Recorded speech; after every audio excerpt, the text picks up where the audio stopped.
Se por um lado viemos e seguimos lutando pelo reconhecimento de nossas diferenças, de cor, de etnia, de gênero, de posição política, por outro lado cresce a intolerância, o ódio, a impossibilidade de diálogo.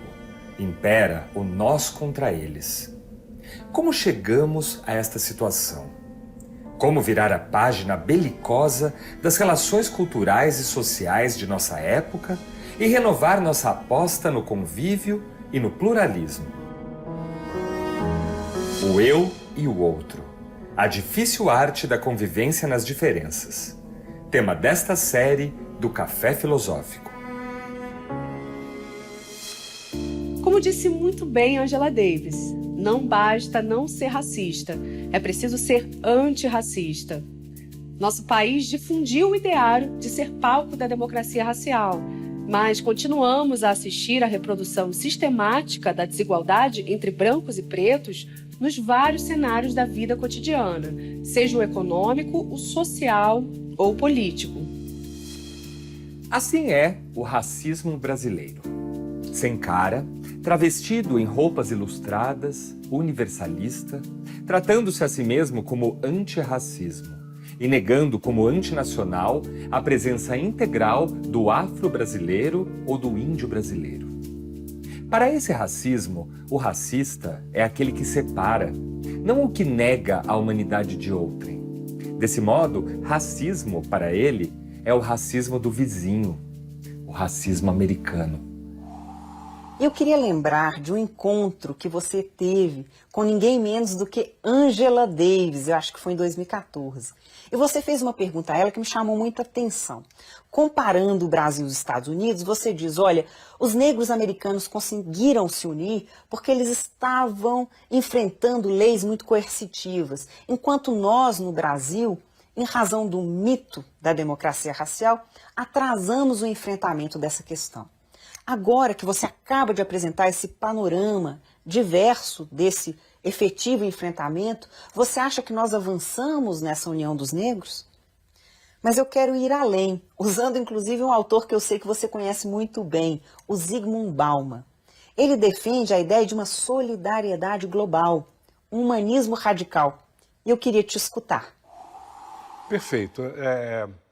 É interessante a sua pergunta, porque me lembra de uma vez eu conversando com o cônsul americano aqui no Rio de Janeiro, e aí depois ele me disse, olha, você está dizendo, nunca ninguém me disse que a segregação racial pudesse ter algum efeito positivo, mas é isso que eu exatamente estava falando, ou seja, a segregação racial nos Estados Unidos produziu, é claro que ela foi feita para prejudicar os negros, é algo absolutamente abominável, mas como o Bauman, que você mencionou, afirma em seus textos, existe a ambivalência do fato social. Ou seja, uma coisa que é ruim pode ter seus aspectos positivos. E quais foram os aspectos positivos da segregação racial?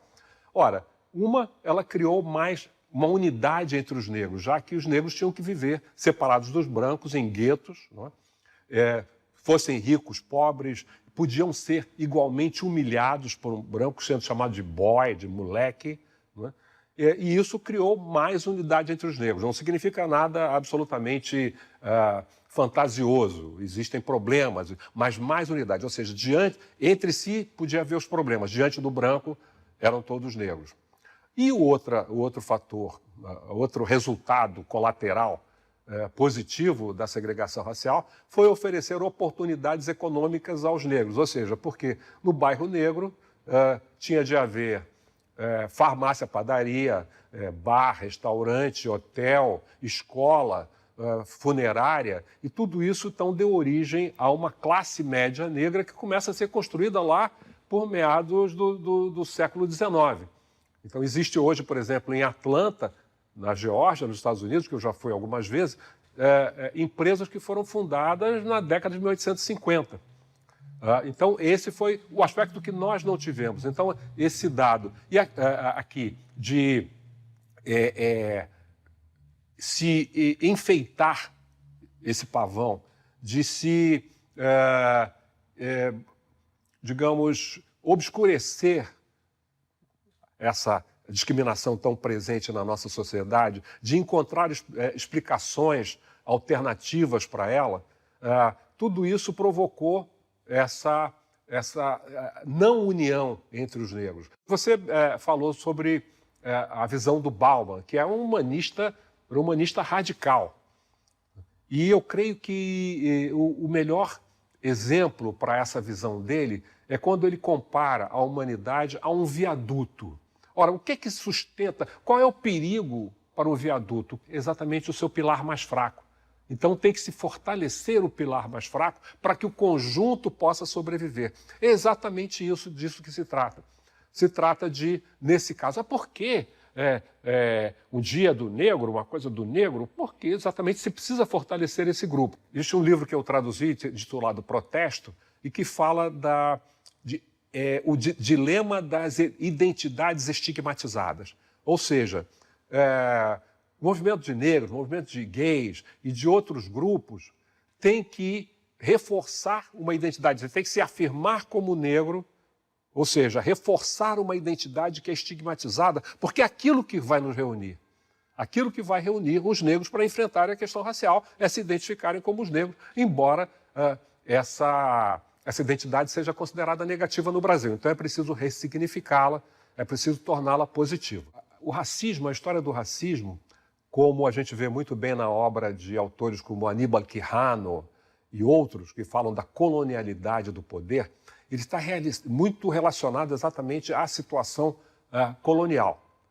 Muito relacionado a isso. E isso vai explicar como é que, embora manifestações de racismo possam ocorrer em diferentes sociedades, a forma como elas ocorrem, os grupos que são mais atingidos por ela, mudam de cidade para cidade. Por exemplo, mostram que, no caso dos Estados Unidos, o único lugar em que um latino, especialmente um cubano branco, é considerado branco, é na Flórida, porque houve uma grande migração de cubanos após a Revolução Castrista, estimulado pelo próprio governo americano, que ofereceu uma série de vantagens. Mas isso vai mudando de cidade para cidade. Então, numa cidade, os negros são os mais atingidos, em outras são os latinos, em outras são os indígenas. E no caso da Europa, a gente tem toda essa questão do refluxo da imigração. É muito interessante que eu me lembro, alguns anos atrás, de ver uma indiana num protesto em Londres com um cartaz que dizia assim: "We are here because you were there." Nós estamos aqui porque vocês estiveram lá. Então, como o próprio Bauman nos mostra, a migração, o fluxo migratório no início da modernidade foi da Europa para os países colonizados, então, para as Américas particularmente, e também para algumas regiões da África e da Ásia, como o caso da África do Sul. E a partir de um determinado momento, especialmente da década de 1960, começa a haver um refluxo, pessoas dessas regiões começam a procurar as antigas colônias, a busca de melhores empregos e esse tipo de coisa. E, no caso da Europa, ainda existe o problema do extremismo islâmico, né? Um problema bastante sério e um problema relativamente novo do ponto de vista histórico, já que é algo que começa a se manifestar. A grande manifestação inicial se deu exatamente 20 anos atrás.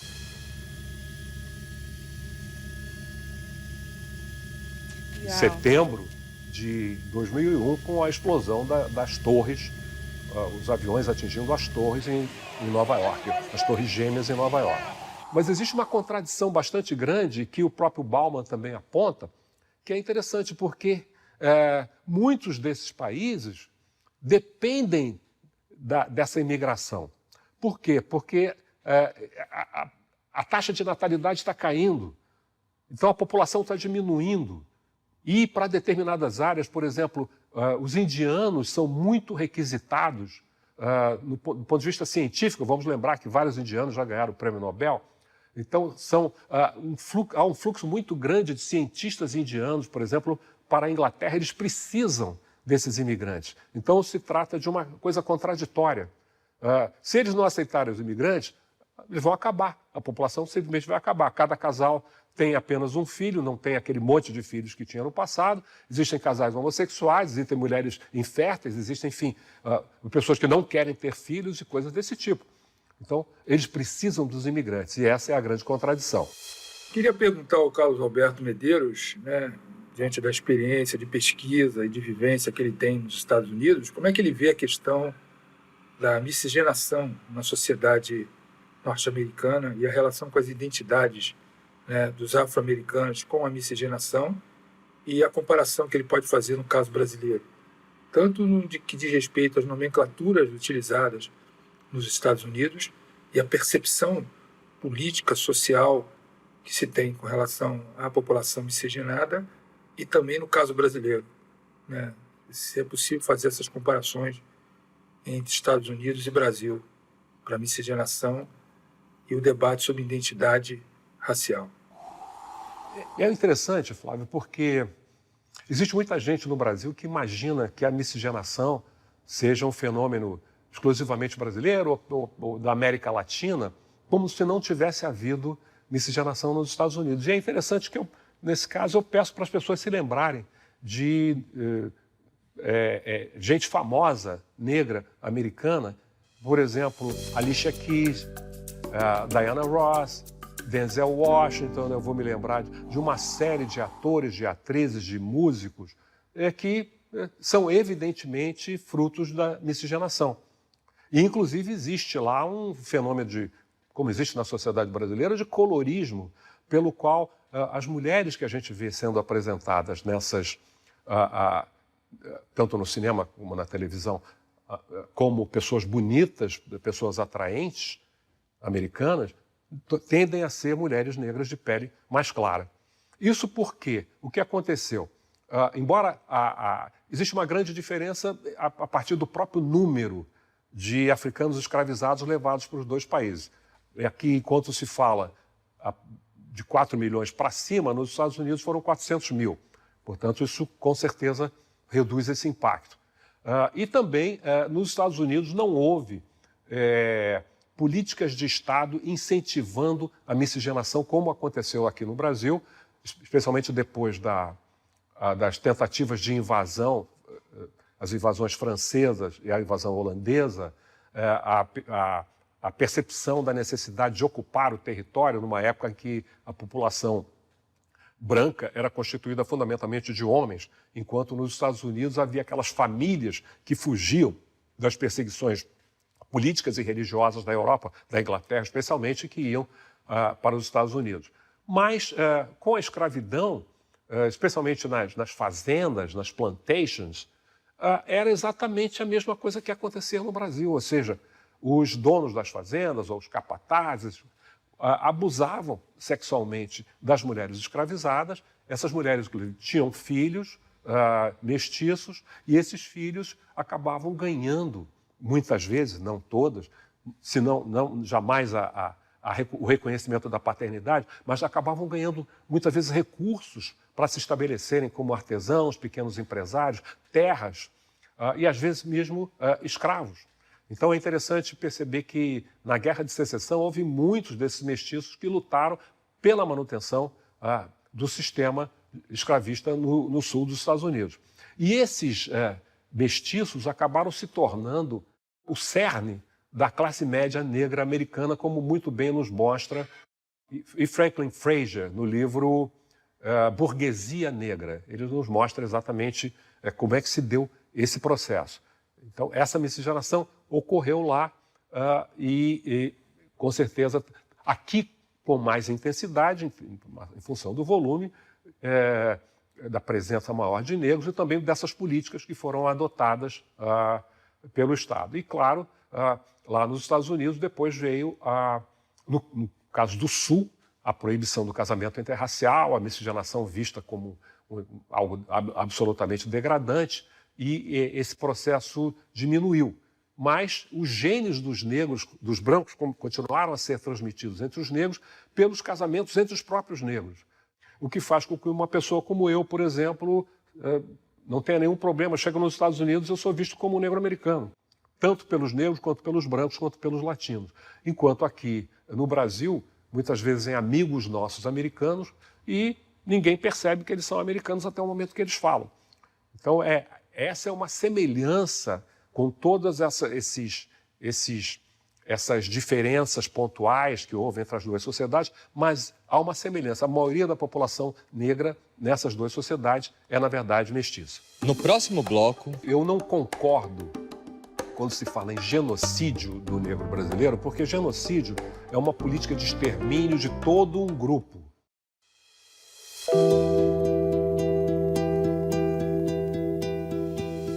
Em 1988, graças também aos esforços do movimento negro, a Constituição transformou o racismo em crime. Tivemos outras conquistas no Brasil de combate à discriminação, como a criação de leis de valorização da diversidade, a fim de superar a desigualdade étnica presente na educação escolar brasileira nos diferentes níveis de ensino. fruto de um grande processo de lutas políticas e sociais, foi a promulgação de leis que alteraram a Lei de Diretrizes e Bases da Educação Nacional, para incluir nos estabelecimentos de ensino fundamental e médio, públicos e privados, a obrigatoriedade da história e cultura afro-brasileira, que é a Lei 10.639, que depois foi ampliada com a 11.645, incluindo também a indígena. A pergunta do Renato Farias é a seguinte, ele diz assim que negros e indígenas são raças onde as nações têm débitos gigantescos devido à escravatura e violências praticadas com esses povos ontem e ainda hoje. E a pergunta que ele faz é como corrigir esse problema.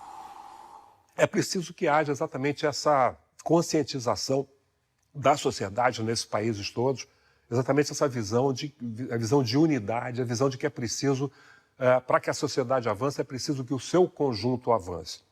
E nós temos visto iniciativas positivas nesse sentido, embora fundamentalmente esses grupos continuem sendo oprimidos de uma série de maneiras. É preciso que haja uma atuação consciente, é preciso que haja uma atuação constante, permanente, de olhos sempre abertos, porque a reação também é muito forte. Eu me lembro uma situação que me deixou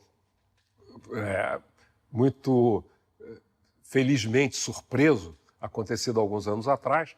Meu filho estava na 9ª série, e eu me lembro então que ele chega, compra os livros adotados pela escola e o livro de história. E eu, com um olhar crítico, abro o livro de história, de repente eu me deparo no capítulo 8º com civilizações africanas. O quê?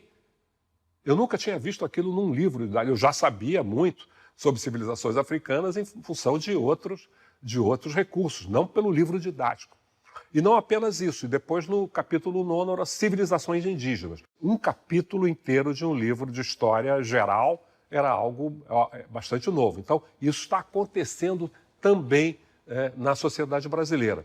Mas é preciso intensificar esses esforços. Eu creio que essas leis, 10.639, 11.645, são muito importantes porque elas atacam esse problema daqueles veículos pelos quais essas ideias se espalham, se capilarizam pela sociedade, que é exatamente a escola, os aparelhos ideológicos de Estado. A escola é um aparelho fundamental. E nós temos leis que permitem atuar nesse âmbito. Então nós temos que vencer a resistência, trabalhar mais nisso. Temos visto agora alguns avanços. É claro que me chama muito a atenção quando eu ligo a televisão e vejo anúncios seguidos com a presença de personagens negros e às vezes fazendo ocupando a posição principal, né, e fazendo papéis de pessoas de classe média, uma mulher negra dirigindo um automóvel, uma família negra alugando uma casa para uma temporada e coisas dessa natureza, e isso realmente me mostra alguma mudança. Mas temos que persistir e avançar muito. O Leonardo Brandão pergunta se o racismo institucional seria uma espécie de necropolítica dos negros, já que são vítimas das piores violências por parte do Estado e têm a morte banalizada, levando para a comunidade um estado de exceção. Olha, eu creio que esse termo do Achille Mbembe, Necropolítica, é exatamente o que define essa situação. Eu não concordo quando se fala em genocídio do negro brasileiro, porque genocídio é uma política de extermínio de todo um grupo. Então, se houvesse... O genocídio é aquilo que aconteceu, evidentemente, na Alemanha nazista, o que aconteceu em Ruanda, dos Tutsis em relação aos Hutus, o que aconteceu também nos países do leste europeu em relação aos muçulmanos. Era uma política, um plano com o objetivo de eliminar toda uma população. Eu digo para vocês que eu não tenho medo de sair aqui na rua, mas eu sou um negro de classe média que mora num bairro de classe média. Aqui não tem tiroteio. Agora, se eu morasse numa chamada comunidade, um eufemismo agora que se usa para favelas, a experiência que eu tenho disso eram meus padrinhos que moravam no Morro da Babilônia, aqui no Leme, que eu visitava. Se eu morasse lá, eu teria medo. E é muito importante isso, é interessante isso que eu acabei de mencionar, essa minha experiência, porque era uma época que eu e minha mãe morávamos com uma família em que ela trabalhava na Urca, no bairro da Urca, e às vezes no fim de semana ela dizia: você quer visitar sua madrinha? Eu tinha 7 anos de idade. Minha mãe era super protetora. Ora, eu saía, pegava o bonde, ia até o Leme e subia o morro. O que eu via no morro de diferente? Pessoas, um bêbado caído aqui, outro ali, talvez com mais intensidade do que eu visse lá embaixo. E era fora só isso, não havia tiroteio, não havia perigo nesse sentido. Isso começou a acontecer a partir do final da década de 1970, quando aumenta a questão do tráfico, eles introduzem a cocaína, que até aquele momento era algo pouco conhecido, era só conhecido das elites no Brasil, e começa essa insana guerra ao tráfico. Eu digo insana por quê? Porque a legislação antidrogas é que produz a figura do traficante. É isso. E o tráfico é um negócio altamente poderoso, que consegue corromper em todos os níveis. Corrompe, e eu me lembro que meu amigo Jorge da Silva, coronel da Polícia Militar e cientista social, autor de obras importantes, Violência e Racismo no Rio de Janeiro, ele mostrava exatamente como é que era isso. Ele comparava essa política antidrogas à lei seca nos Estados Unidos. O que a lei seca produziu? A lei seca favoreceu a máfia, Al Capone. Ela exatamente propiciou esse clima. E a forma, especialmente a forma de enfrentamento, então, que é essa do tiroteio, que acaba matando exatamente quem está na ponta. Ou seja, em vez de fazer a investigação e procurar a fonte, follow the money, seguir o dinheiro, que é exatamente isso que iria propiciar, talvez, se chegasse aos chefes, às lideranças do tráfico, o que se faz é matar a ponta. Então, mata o jovem que está ali, ele é substituído por outro. E o que se associa, evidentemente, à falta de oportunidades desses jovens. Então, é uma política absolutamente equivocada e, claro, a gente percebe também que existe aí o viés da raça. Funciona, é mais um fator. É um fator que está ali presente, mas não é um fator absoluto. Então, não se trata de matar todos os negros. Com certeza, mesmo essa elite branca brasileira racista não quer acabar com os trabalhadores das suas fábricas, com as suas empregadas domésticas. Eles têm um alvo que é exatamente manter a situação como está. No próximo bloco... Isso numa época em que, para muitos americanos, a saída para o problema racial estava nos portos, ou seja, embarcar para outro lugar. De volta à África, como pregava o jamaicano Marcus Garvey, ou, por que não, para o Brasil, aquele paraíso racial.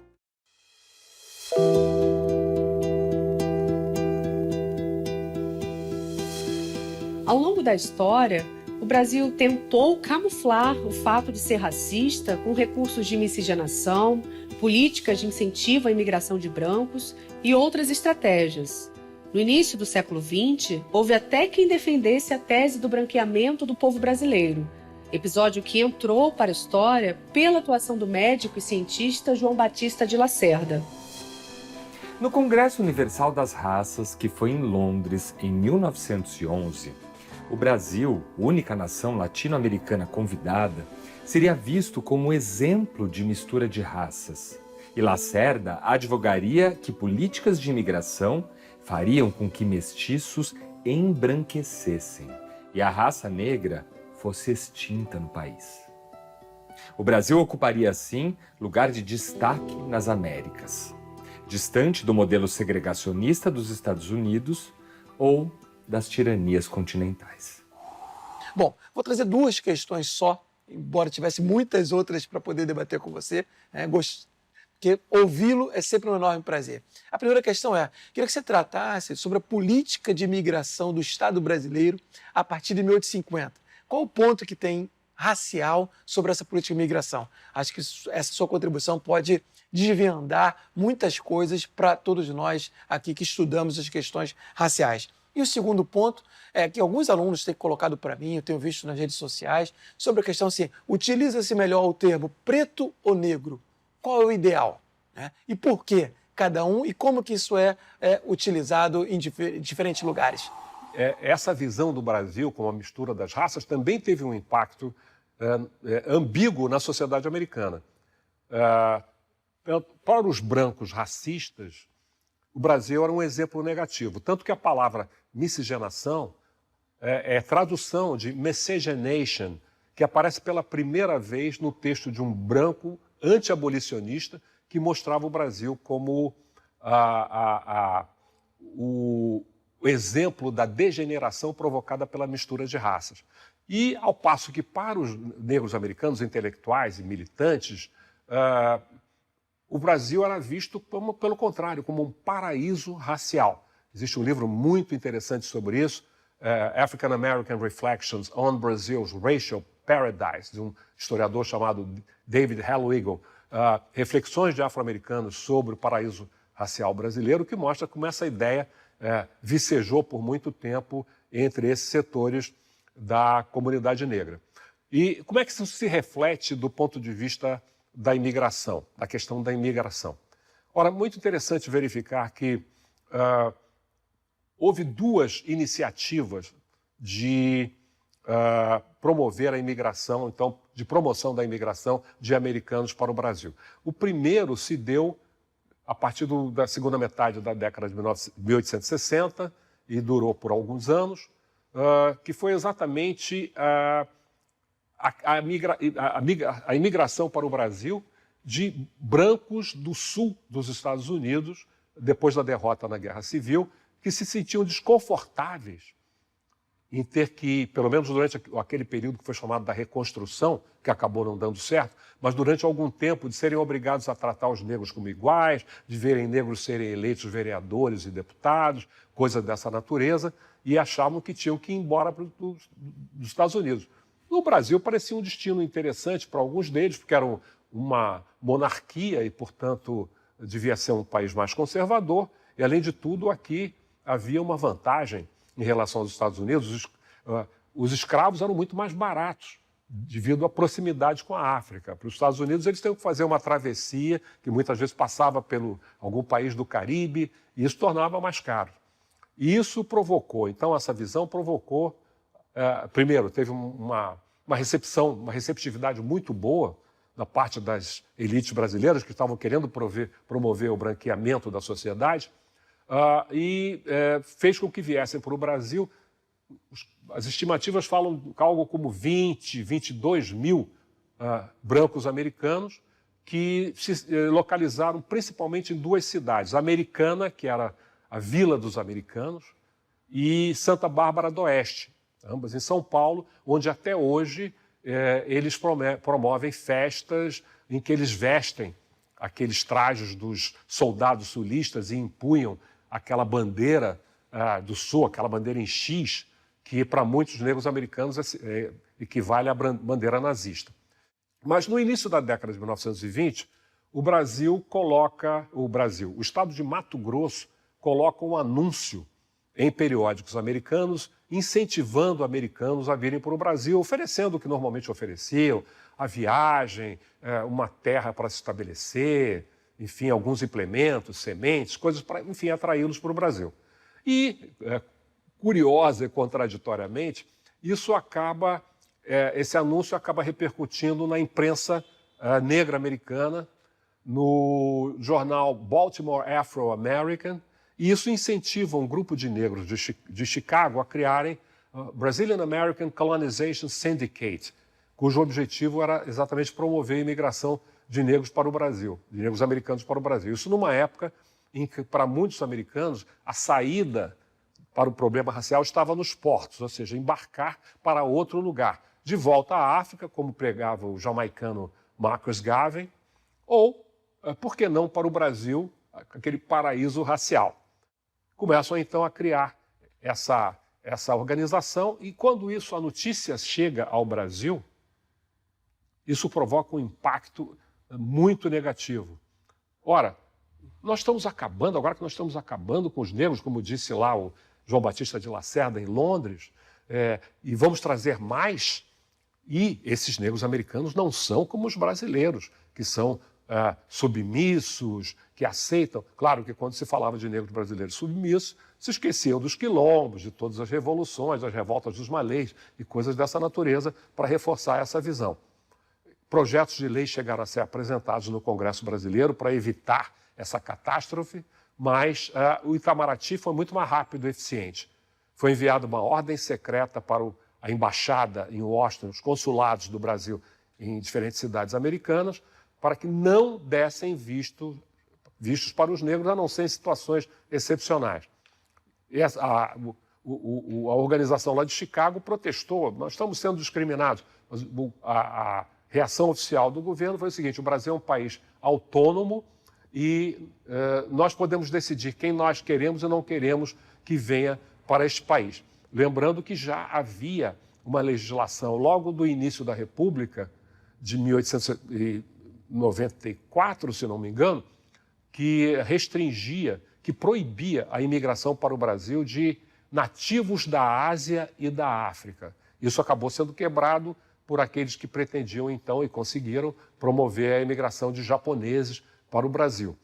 Mas não se falava no fenótipo, falava-se nativos. E claro que os americanos não eram exatamente nativos da África, era preciso evitar. Então, eu creio que essas duas reações, essas duas diferentes iniciativas de imigração de americanos para o Brasil, mostram um elemento bastante significativo.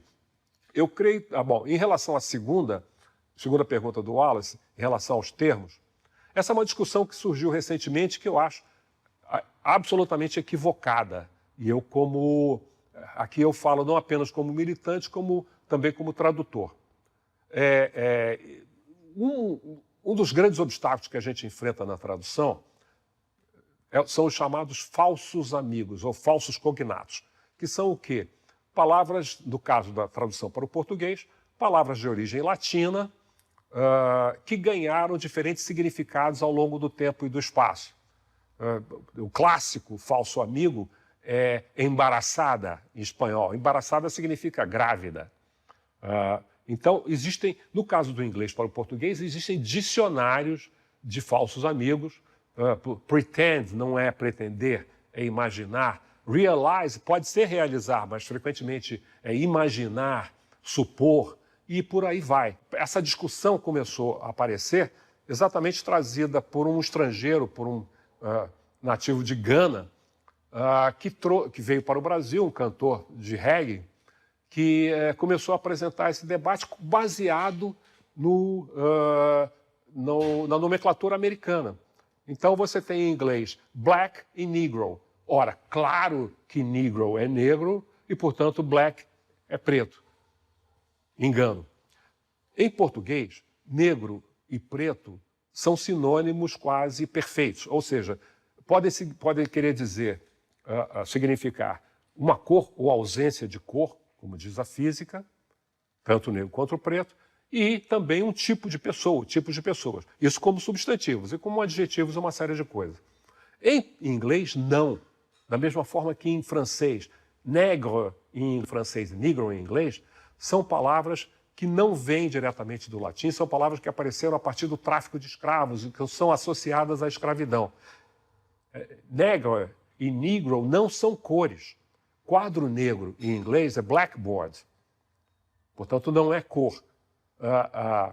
Trata-se de uma escolha política Num determinado momento, os negros americanos resolveram deixar de se chamar Negro, em função, talvez, dessa associação do Negro com a escravidão, e preferiram Black.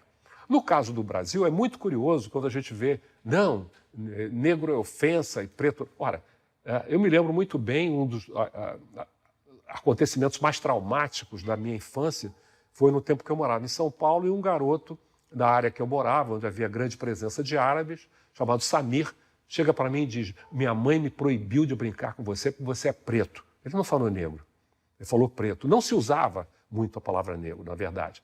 Da mesma forma, isso é coisa de preto, só podia ser preto, né? Então, essas palavras, tanto negro como preto, podem ser negativas, podem ser neutras, apenas a descrição de uma pessoa, ou podem ser até afetuosas. Meu negro, minha negra, meu preto, minha preta, depende da maneira de usar. Agora, a palavra negro é mais forte para determinadas coisas. Então, quando nós vemos, por exemplo, não se fala em pantera preta, é pantera negra. Parece a palavra negro, nesse sentido, tem mais força em português. E por isso eu continuo a preferi-la. Embora eu não tenha nenhum problema em ser chamado de preto e ser identificado como preto. Essa é a categoria que eu uso porque ao me identificar perante dados censitários, coisas dessa natureza. Até porque não existe no censo a opção de negro. E esse é um equívoco que algumas pessoas cometem e que eu chamo a atenção. A maioria da população, 50 e tanto por cento da população, se auto-identifica como negra. Ninguém se auto-identifica como negro perante o censo, simplesmente que não existe essa opção. As opções do censo são preto, branco, pardo, amarelo e, a partir do censo de 1991, indígena. Ninguém se auto-identifica dessa forma. Mas dizer que preto é positivo e negro é negativo, para mim, é simplesmente uma bobagem. No próximo bloco... O que falta, fundamentalmente, aos negros no Brasil? Falta poder político.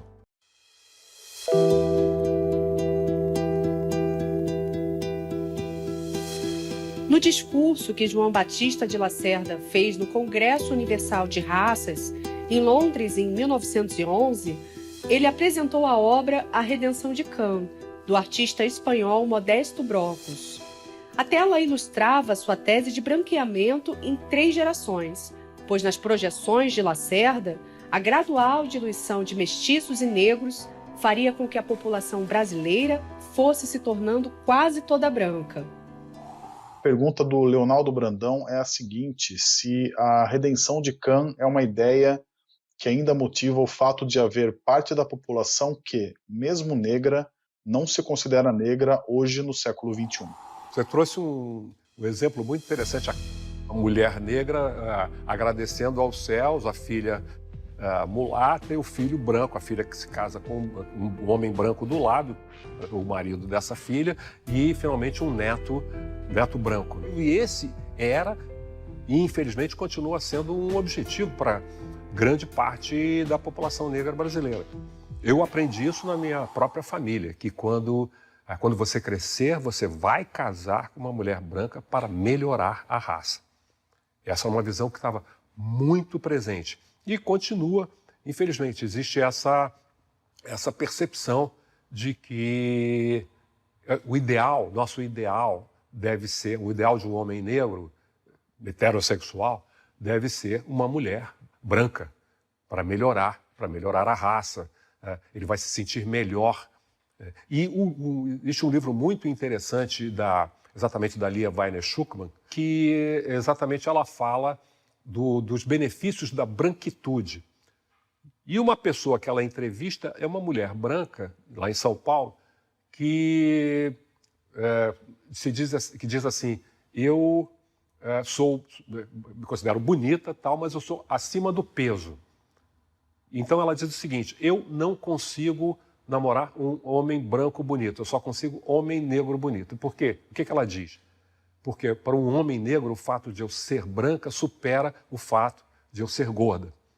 E essa é uma realidade, infelizmente, que nos é implantada na cabeça por aqueles aparelhos ideológicos do Luiz Althusser. Então nós aprendemos isso em casa, isso é reforçado, não é? Principalmente nas produções brasileiras de rádio, de cinema e de televisão. existe um experimento muito interessante que serviu, inclusive, como argumento para aquela famosa decisão da Suprema Corte de 1954, que acabou com a segregação racial nas escolas, a decisão do caso Brown. Ficou conhecido como Caso Brown, um emblemático julgamento que marcou importante decisão da Suprema Corte norte-americana no século XX. Ela declarou inconstitucional a separação entre estudantes negros e brancos nas escolas públicas, derrubando legislações segregacionistas que vigoravam em muitos estados americanos. Uma vitória jurídica, sem dúvida, que se deu no sistema legal, mas a segregação racial continuou em diversas escolas norte-americanas ainda por muito tempo. Este processo judicial contou com a contribuição fundamental do casal de psicólogos Mamie e Kenneth Clark. Eles realizaram um experimento com crianças diante das bonecas brancas e marrons, sendo que estas tiveram que ser pintadas, pois não existiam no mercado na época, e comprovaram os grandes prejuízos resultantes da segregação racial na formação da identidade e a sensação de inferioridade nas crianças negras. Eu pergunto para a criança negra, qual a boneca que você acha bonita? Essa aqui, a branca. Qual a boneca que você gostaria de... A branca. Qual a boneca que é mais feia? A negra. Aí uma pergunta que fazem assim para um menino negro, 6 anos de idade. Qual é aquela que é mais parecida com você? Aí ele pega a boneca negra e faz assim. Ou seja, isso é inculcado na nossa cabeça. E é um trabalho para a gente desfazer, né? Então, e eu digo que no meu caso pessoal, ter descoberto a mulher negra foi algo de uma valorização para mim. Eu percebi o quanto aquilo representava de positivo e o quanto essa beleza tinha muito mais a ver comigo. Não significa absolutamente que as pessoas não possam escolher quem elas quiserem, mas no momento de resistência, esse é um fato importante. O Gilberto Pereira pergunta assim: Carlos, você mencionou ao longo de sua palestra o conceito de democracia racial, um mito entre tantos outros da nossa sociedade. Mas ele disse que ele não ouviu em sua fala nenhuma menção ao conceito de racismo estrutural, tão mencionado hoje em dia. Essa visão do racismo estrutural é bastante interessante, porque é uma coisa que tem sido, um termo que tem sido muito usado ultimamente, e acho que descreve bem a sociedade brasileira no sentido que ela foi estruturada em cima da escravidão, ela foi estruturada em cima da desigualdade racial.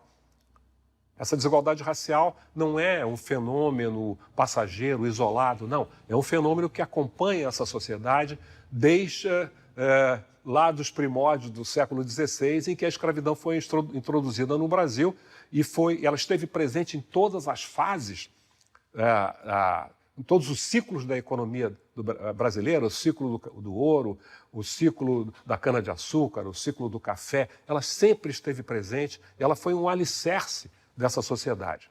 E continua sendo hoje em função da exploração do trabalho de homens e mulheres negras em diferentes condições, desde operários, empregadas domésticas, trabalhadores temporários e vítimas também dessa fragilização mais ampla que tem havido do mercado de trabalho.